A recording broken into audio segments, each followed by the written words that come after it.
السلام علیکم ورحمت الله وبرکاتو. پښتنو ورونو، تاسو به د جمعې مونځ هم ادا کړی الحمدلله. او دې په حواله سره پښتنو ورونو مسافرو زه تاسو سره یو دوه اهم معلومات شیر کول غواړم.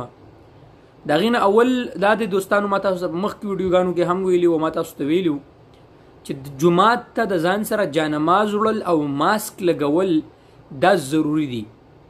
خو نن هم مونږ داسې خلک ولیدل، داسې اکثر د پاکستانیانو اکثریت چې هغه ماسک نه لګولې.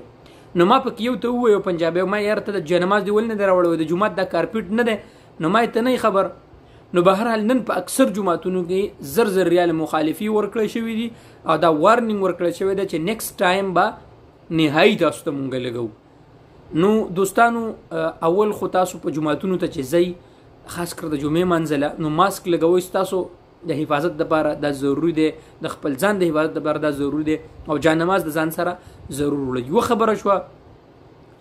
دویمه خبره دا ده پښتنو ورونو چې بهر ته تاسو کله د کور نه وځئ نو ماسک لګول انتهایی ضروری دی.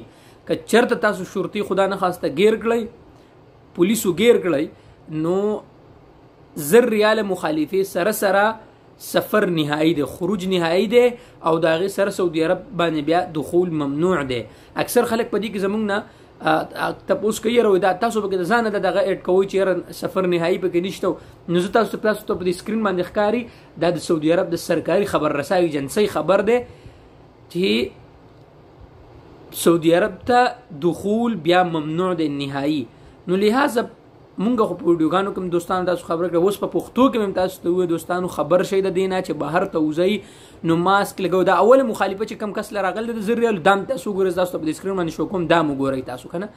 نو دوستانو د خپل ځان حفاظت په خپل وکړئ. بار ته چې وځي ماسک ضروری لګوي. جمعات ته چې د ځان سره ماسک او جانماز ضروری وړئ. الته لاس صفا کوئ.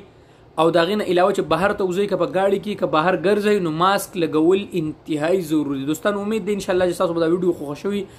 که ویډیو تاسو خوښوي دوستان زمونږ پیج وسره هم لایک او شیر کړئ او دا ویډیو د نورو دوستانو سره هم شیر کړئ.